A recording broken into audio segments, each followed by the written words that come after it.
lecture 2 of this Java Master course. In today's lecture, we are going to explore the data types and variables, the operators, and the input and output statements. So stay tuned with us, okay? So first, we should see the input and the output statements. To take the input from the user, we have to import the scanner class, and then we have to make the object of it, and then use that to take input from the user. For example, this is the import statement which we have to write before the start of the program, before the start of any method, okay? So this is the statement which we are going to write to take the input from the user. So let's split this statement, that what this statement is actually is.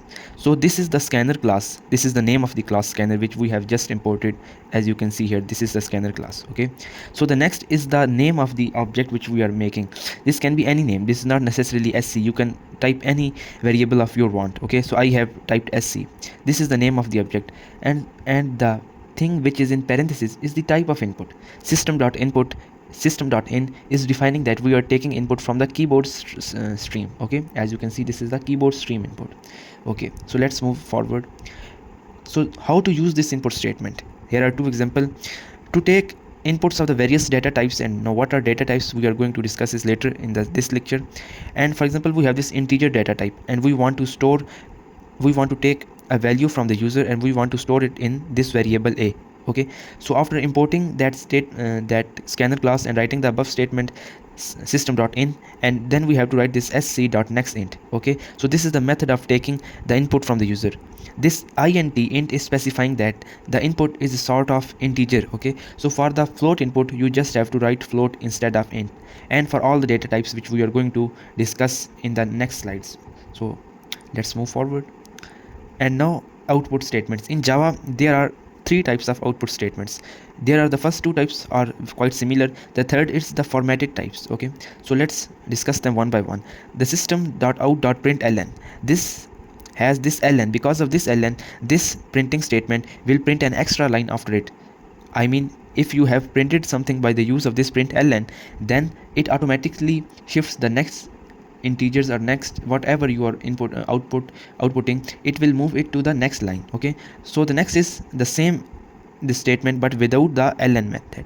It will not create a next line. So if you use the two times this statement, this will print them in the same line, okay? So the next is this formatted printf statement. This has the f instead of the ln, okay? So why this is used? This is used, and now we are going to write what are the format specifiers, okay? So this %n and %s, which you are seeing, this %n and %s are actually the format specifier. Format specifier means, as evident from their name, that this specifies something. This %n is specifying that at this place we are going to have a number or integer, okay? So here it is. And this %s is specifying that we are going to have a string, which is this obad enclosed in this inverted commas, is going to have at this place, okay? So this output will be 2 obad, okay? So this is the type of formatting output statement which is less common in Java, but still when we will do code after this theoretical portion, then we will understand it. Students often get bored of this theoretical portion, but they don't know that this portion is much important for them, okay? Writing codes on console and they forget everything. If you have a strong basis, and then after it we will do the coding, you will enjoy it definitely. And now we are going to discuss the data types and variables. What are the variables? Okay, let's see them. Variables are like containers that are used to hold information like the data, okay? What do you mean by containers? That if we have a sort of container like this, okay, let's name it a. It has a name and its type is integer. A variable has three attributes. First is the name of the variable, like abc or any sort of thing any sort of name which you want to do. Next is the type, like it is the int, a float, or some other type, integer or some other type, okay? And the third is the value of the variable which is being stored in it, like 5, 4, 6, and if it's character a, b, c, or whatever, okay? So data types, here is the data types. Data types define the type of the data variable, like whether the variable is of integer, whether it is a floating or decimal point, whether it is a character or such sort of thing. These things will be clear when we will navigate the further slides. So let's move forward. So there are two types of data types. The primitive data types which are built in the Java. So these are, I have very carefully made this table and very clearly defined them in this table. First is byte, then short, then int, then long, float, double, character, boolean. So this is the size of these. This is actually the size of these data type, and these are the example of this data type. Okay, and here is the value. You can see that in byte we can store the value from -128 to 127. Okay, so these are the description, and when we are going to use it, then you will understand it. For your information, I have jotted down or written all these in the table. So the non-primitive data types, these are not defined by the language itself, but users or libraries define them. Here is the string. So although it is not a primitive data type, but still we use it like a primitive data type, that it can be inputted or outputted just like the primitive data types. These arrays, classes and interfaces, these have certain different types of data types which are the non-primitive data types, and we shall use them in the coming lectures. Just for the sake of your concepts, I have written them. So declaring a variable, how we declare a variable in the Java. So first we have to write its data type, what type of data it is, whether it is int, float, or then we have to write the variable name, and then this is the assignment operator, and this is the value of that variable. Okay, and for non-primitive data types, you can see there are certain variations like type name, variable, and new type. There's a certain new keywords, and then for declaring array we have to write this type of structure. As we can see, this is for the object, this is for the arrays, this is a type of generic. There's, you can see that there are no actually variables or values. This is general formula how to declare values, and when we will code them in the compiler, then you will make it clear. Okay, so here are the examples like integer num. For primitive data type, here you can see that this is the integer, as we have written that this is the data type. Okay, this is the data type, this is the variable name num, and this is the assignment operator, and this is the value. Okay, this is the generic structure which you can see. So, and for the non-primitive data types, here are the non-primitive data type examples. So for arrays, you can see I have first these all kind of arrays I have instantiated or declared these, so you can check them and pause the video. So there are certain rules for naming the variables. If these rules are not followed during the declaration, the Java program may cause an errors. So the first rule is that the variable name must start with a letter or underscore. Okay, not anything except of them. It can contain letters, digits, underscores, and $sign. Nothing other than these four things: letters, digits, underscores, and $sign. Okay, so cannot uses the Java reserved keywords. So what are the reserved keywords? There are certain keywords which the language reserved for itself. Okay, so you cannot use them. These are only the used for the language. So there's a complete set of reserved keyword which I will provide in the description. You may see them from there. The fourth is that the case sensitive. The variables are the case sensitive, that the upper cases and lower cases are so two different variables. Okay, so here is a small test for you to test the rules you have learned or not. Okay, so first, my underscore variable. So is it valid name? Yes, it is a valid name. To item. Okay, so this is not a valid name because the name variable can be only start from an alphabet, a $sign, and certain other. Okay, and then the next one, total GPA. It is also wrong because variable name cannot contain hyphen. It should only contain the underscore. Float is also wrong because this is the reserved keyword. So the type of operators. Now we will discuss the type of operators. So what actually are the operators? Operators are used to perform the operations between two values, two variables. Okay, so there are certain types of operators. As you are learning the programming language, so you are supposed to know all of these, but still we will revise all of these. The first type is the arithmetic operators, that is the plus, minus, multiply, divide, and the last one, you may see this is the last one and most important one. This is the modulo operator, which gives the remainder of this. Okay, so 6 divided by 4, as you can see, 6, when I divide by 4, here is the 4, and you get 2 here. It returns that remainder. Okay, so the second type is the relational operator. These are used to compare two values and return a boolean. Okay, so we use two values to compare. Okay, so this equal to checks whether two values are equal or not. If there is a 9 and I write equal to 9, it gives me that it is a true. It returns only true or false, nothing else. Second is not true, greater than, less than, greater than, equal to, less than or equal to. Third are the logical operators. So in the primary and elementary physics, if you are available and if you are acquainted with, or if you are already familiar with the logic gates, these are just the operations of the logic gates. and operators, or operators, and not operators. So and operators perform the plus function. What it performs? The plus function. Or operator perform the multiply function, and not operator perform the inverse function. What function? Inverse function. So for and operator, the result is only 0. Sorry, I have written something wrong. The and operator actually perform the multiply function, and the or operator perform the plus function. So for and operator, the result is only 1 when both of the inputs are 1. So it is 1, and the result is 1. Okay, and rest of these, whenever there is 0, when it is multiplied by 0, it returns a 0. Okay, so for or operator, as it performs this addition function, so whenever there is only 1, it will return a 1. This is 1, this is 1, and this is 1. And not operator, if it's 0, it returns 1, and if it is 1, it returns 0. The next type of operator is the assignment operator. Okay, so here is the list of operator. You can see here are their example, and here are their meaning. Okay, so this sort of thing, these are certain maybe new for you. A plus equal to 5, it actually means a is equal to a plus 5. This is actually the short way of writing these. Okay, so here are the unary operators. Unary comes from 1, that these are the variable which operate on only on the one number. Here is their description, and this sort of the pre-increment and post-increment operators are important. We will discuss them in later. Okay, and the ternary operator, one of the most important sort of operator, and I have made an amazing animations for you to understand this. So let's check first its syntax. Okay, so you may see that this is a condition, any sort of condition. Okay, then there are two options, A or B. So if this A greater than B is true, then this assigns A, this value A, to this variables, and if it is false, then it assigns the B to this variables. Okay, so let A 10 and B is equal to 4.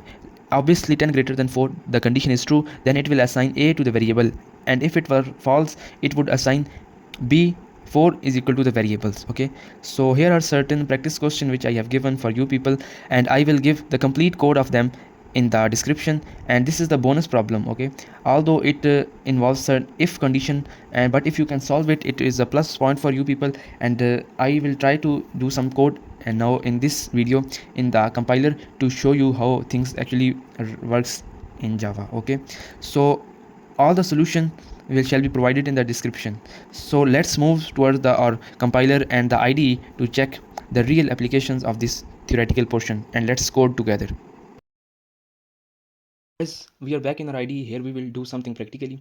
First of all, we have to practice the output statement. So to save time, I have already written these print statements. There were three types of print statement. The first type contain this ln. The second type does not contain an ln, and the third type contain f instead of the ln. So let's navigate all of these. So what does it mean? This first type ln means that there will be a next line into after this statement, that is the output which is the or the statement which is written after it shall be converted into the next line. And the next, this is the this is without ln, this will not create a next line. This will not create a next line. So for this, in this, to create a next line, we have to write this escape sequence back slash n. Okay, so slash n is a escape sequence which manually prints to the next line. Okay, so the third one was the formatted printing statement. So for this purpose, we have used two format specifier. This is the %s and this is the %d. %s means that here a string will be printed, and we have provided the string as the argument after commas, JMC lecture, Java master course lecture, and for to fill the %d, we have provided the 2. Okay, so when I will execute it, you will see the output of these statements. And the next, there was a meaning size to print a block of stars. So to print a block of stars, you have to just write this statement and copy it and five times. Okay, so this will print a block of stars. So what these things actually do, so I will run this program and then you will see what these things are actually doing. So here, Ubaid and Ur-Rahman, due to the next line characters, it was shifted to the next line. And the second type, only print statement, this has not shifted to the next line. And then the third one, which was the formatted string, it has Java master course lecture and 2. And since only the print ln print the next line, and here in the printf we have not written the escape sequence, so it has written the first line of this block of stars on the same line, and then as you can see there's below a block of stars. To convert this into the next line, we will write also here the new line character. Black slash n is actually the new line character, and now you will see that it is actually shifted to the next line. Here you can see that it is actually shifted towards the next line. So next we will try to practice the input statements. Okay, so for to take input from the user, we have to first import a thing, import statement. So import java dot util dot scanner. So we have imported here the scanner class, and now we will make an object of the scanner class. So scanner sc is equal to new keyword scanner, and here we will provide the method as it was discussed in the lecture, system.in. It means that it is taking input from the keyboard. So suppose I want to take two inputs from the user. So let's I say first we prompt the user to do this action, printing statement enter two numbers. Okay, and then we will write here, suppose we want to store the first number in the a variable, int a is equal to sc dot next int. Okay, so this will take an input from the user, and let's copy it and paste it below. Here you can see there's a error on this, as we have written that you cannot use a word as a variable which is already have been used. So a is used, so let's change it to b. So our first character letter, oh sorry, number will be stored in the a, and the second one will be stored in the b. Okay, so let's write the printing statement. So it will give that the sum of these numbers is, actually here plus sign means that there's addition something to this string, and here we want to write the sum of these number a plus b. So we have already seen this, so I will comment them out. For this, select this all and press the control plus slash, so it has commented out all these things. Now only this portion will run. So let's try to run this.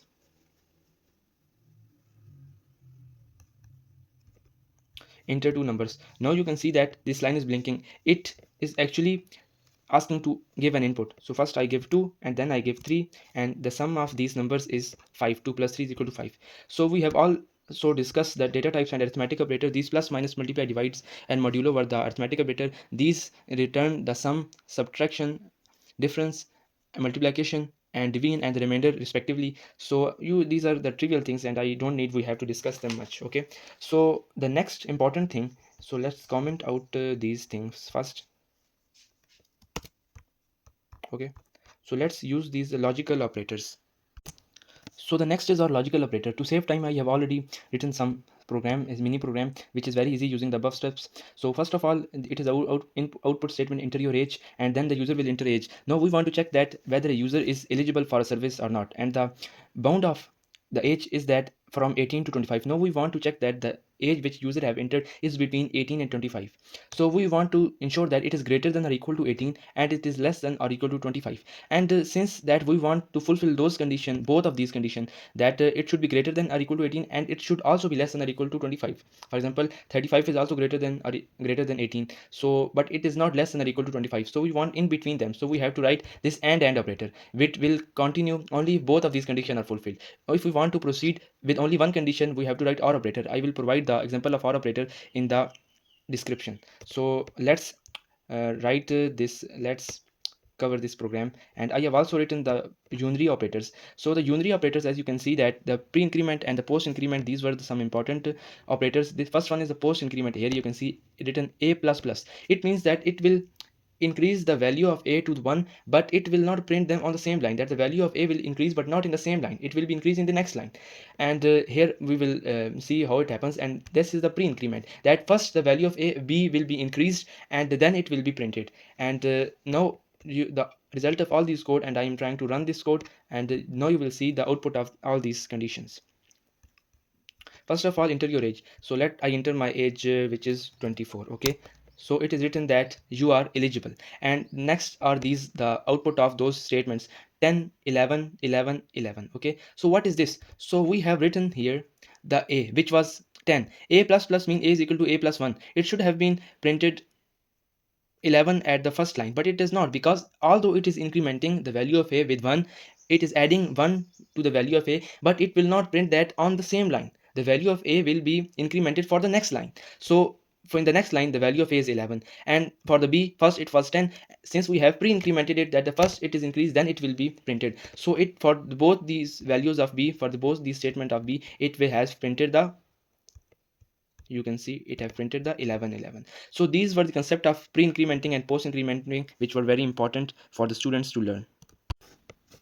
Now the last topic of today, which is the ternary operators, and these are important, and as it is written, I have comment section that it is a shortcut of the if else statement, which we have not covered if else statement, so you may feel confusion, but don't be get confused, we will cover it in the later coming sections. Okay, so what is a ternary operator? Ternary operator is an operator which in its syntax contain an condition and two option.